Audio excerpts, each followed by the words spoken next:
Hello everyone. जैसा कि आप सभी लोगों का रेलवे ग्रुप डी का एग्ज़ाम चल रहा है और कल से आपके थर्ड फेज़ का एग्ज़ाम शुरू हो गया है। तो आज 9 सितंबर को फर्स्ट शिफ्ट का एग्ज़ाम ख़त्म हुआ है। तो आज उन सभी क्वेश्चंस का एनालिसिस करवाने वाले हैं जो जीके जीएस के क्वेश्चंस आज पूछे गए हैं। तो जिन लोगों ने चैनल को सब्सक्राइब नहीं किया है, चैनल को सब्सक्राइब कर देंगे, बेल आइकन को ऑन कर देंगे, जिससे कि आने वाले हर एनालिसिस वीडियो का नोटिफिकेशन आप सभी तक पहुँचता रहे। तो चलिए बिना टाइम वेस्ट के देखते हैं कि कौन कौन से क्वेश्चन पूछे गए थे। और उससे पहले सभी को वीडियो को भी लाइक कर देना है। तो पहला क्वेश्चन देखते हैं। जो पहला क्वेश्चन पूछा गया था, अमृत महोत्सव कब शुरू किया गया या कब लॉन्च किया गया? तो पीएम नरेंद्र मोदी ने 12 मार्च 2021 को आज़ादी के अमृत महोत्सव का गुजरात से श्री गणेश किया था, क्योंकि 12 मार्च 1930 को ही गांधी जी ने दांडी मार्च की शुरुआत गुजरात से की हुई थी। इस दांडी मार्च में गांधी जी के साथ 78 अन्य लोग 241 मील की यात्रा 6 अप्रैल 1930 तक पूरी की थी। नेक्स्ट क्वेश्चन देखेंगे। नेक्स्ट आया हुआ था, कोक बरोक किस राज्य की भाषा है? तो कोक बरोक की बात करें तो यह त्रिपुरी भाषा भारत के त्रिपुरा राज्य के त्रिपुरी समुदाय और बांग्लादेश के कुछ पड़ोसी क्षेत्रों में बोली जाने वाली भाषा है, जिसमें कक का अर्थ होता है भाषा और बरक का अर्थ होता है लोग। यहाँ बरक शब्द से अर्थ त्रिपुरी लोग हैं, यानी अगर त्रिपुरा आपका ऑप्शन में जो दिया था वही आपका राइट आंसर था, क्योंकि कोक बरोक त्रिपुरा की भाषा है। नेक्स्ट क्वेश्चन देखेंगे। नेक्स्ट है, वित्त आयोग से संबंधित कौन सा अनुच्छेद है? तो संविधान के अनुच्छेद 280(1) में के अंतर्गत यह प्रावधान किया गया है कि संविधान के प्रारंभ से 2 वर्ष के भीतर और उसके बाद प्रत्येक 5 वर्ष की समाप्ति पर उससे पहले राष्ट्रपति जिसे आवश्यक समझते हैं एक वित्त आयोग का गठन किया जाएगा। तो वित्त आयोग से संबंधित अनुच्छेद आपका 280 है। नेक्स्ट क्वेश्चन पूछा गया था, विज्ञान प्रौद्योगिकी में पद्म श्री पुरस्कार किसे दिया गया?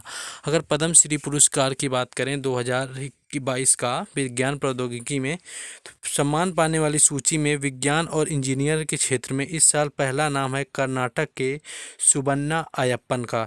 Subbanna crop and environmental sciences division के brand of strategies international research institute के सदस्य भी रह चुके हैं। सुबन्ना देश के कई वैज्ञानिक संस्थानों में काम कर चुके हैं, उन्हें कई राष्ट्रीय स्तर पर अंतर्राष्ट्रीय सम्मान मिल चुके हैं। तो सुबन्ना अयप्पन यहाँ पर राइट आंसर था, जो कि कर्नाटक से संबंधित है। नेक्स्ट क्वेश्चन पूछा गया था, 1948 में होने वाली औद्योगिक नीति क्या थी? तो आज़ादी के बाद पहली औद्योगिक नीति की घोषणा 6 अप्रैल 1948 को तत्कालीन केंद्रीय उद्योग मंत्री श्यामा प्रसाद मुखर्जी द्वारा की गई।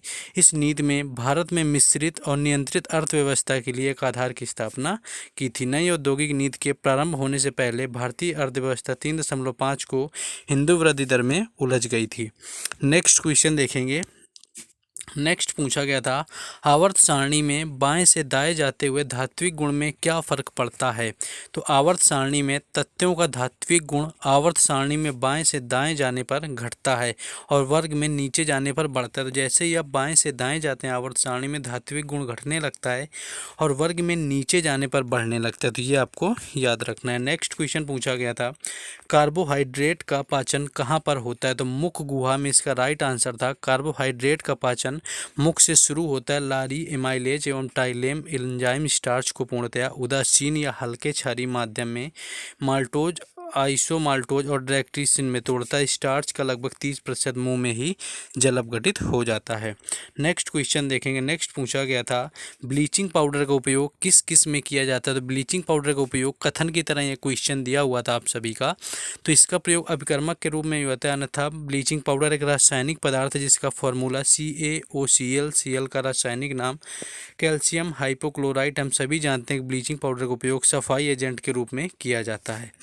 तो इस तरह से क्वेश्चन एक पूछा गया था। नेक्स्ट था, कैश रिजर्व रेशियो यानी कि जो CRR होता है, अगर आपने पढ़ा होगा CRR जो होता है कैश रिजर्व रेशियो, किसके द्वारा जारी किया जाता है? तो भारत में कैश रिजर्व रेशियो का निर्धारण या विनियमन कौन करता है? तो ये आपका मौद्रिक नीति और ऋण नीति में RBI के 6 सदस्यीय मौद्रिक नीति समिति द्वारा निर्धारित किया जाता है। यानी कि जो मौद्रिक नीति की समिति होती है जो 6 लोगों की होती है, जिसमें कि एक आपका गवर्नर शामिल होता है।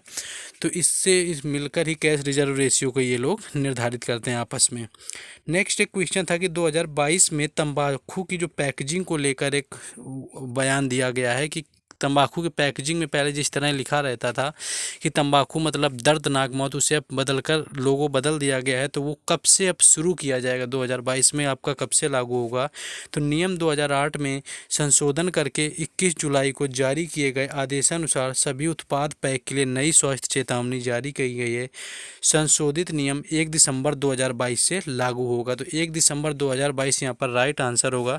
पिछले हिस्से में पृष्ठभूमि पर सफ़ेद अक्षर में लिखा होगा आज ही काल करें छोड़ें तंबाकू, ऐसा कुछ ऑप्शन होगा, और आपका लिखा होगा तंबाकू यानी दर्दनाक मौत। तो ये आपका 1 दिसंबर 2022 से लागू हो जाएगा। नेक्स्ट क्वेश्चन था, गौतम बुद्ध को ज्ञान की प्राप्ति कहाँ पर हुई थी? तो वर्षों की कठोर साधना के पश्चात बोध गया बिहार में बोधि वृक्ष के नीचे उन्हें ज्ञान की प्राप्ति हुई और वे सिद्धार्थ गौतम से भगवान बुद्ध बन गए थे। नेक्स्ट क्वेश्चन देखेंगे। नेक्स्ट, अगर वस्तु को ध्रुव और फोकस के बीच रखी हो तो प्रतिबिंब कहाँ पर बनेगा? ध्रुव और फोकस की बात करें, अगर यहाँ पर अवतल दर्पण की बात करें तो आभासी और सीधा इसका राइट आंसर हो जाएगा। ये अवतल दर्पण होगा आपका।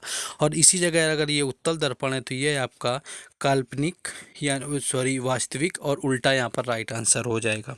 नेक्स्ट क्वेश्चन आपका पूछा गया था, ICTZ का फुल फॉर्म क्या होता है? तो ICTZ की बात करें तो the inter tropical convergence zone, तो ये इसका राइट आंसर हो जाएगा, the inter tropical convergence zone, जो कि ICTZ का फुल फॉर्म पूछा गया था। नेक्स्ट क्वेश्चन देखेंगे, उष्णकटिबंधीय भारतीय अनुसंधान संस्थान कहाँ पर स्थित है? तो भारतीय उष्णकटिबंधीय मौसम विज्ञान संस्थान पुणे महाराष्ट्र भारत में स्थित एक वैज्ञानिक संस्थान है, जो कि पुणे महाराष्ट्र में, जो कि मानसून विज्ञान के विशेष संदर्भ में उष्णकटिबंधीय हिंद महासागर में अनुसंधान के विस्तार, एशियाई जलवायु के वायु समुद्री संपर्क के लिए है। तो पुणे महाराष्ट्र यहाँ पर राइट आंसर इसका था। नेक्स्ट क्वेश्चन पूछा गया था, कोरोना काल में मृत्यु हुए लोगों के बच्चों को कौन सी सरकार आर्थिक सहायता प्रदान करेगी? तो जिन्होंने अपने परिवार के किसी आय अर्जित करने वाले सदस्यों को खो दिया है, तो इस बात को मद्देनजर रखते हुए दिल्ली सरकार के द्वारा मुख्यमंत्री कोविड परिवार आर्थिक सहायता योजना प्रारंभ किया गया।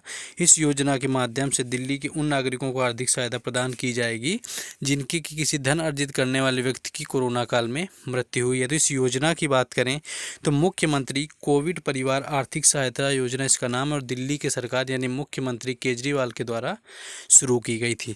तो कुल इतने ही आज क्वेश्चन मिल पाए 9 सितंबर की फर्स्ट शिफ्ट में। तो आप लोगों को सपोर्ट के लिए चैनल को सब्सक्राइब जरूर कर देना है, बेल आइकन को ऑन कर लेंगे, क्योंकि यहाँ पर आपको हर एग्जाम से रिलेटेड एनालिसिस करवाया जाता है।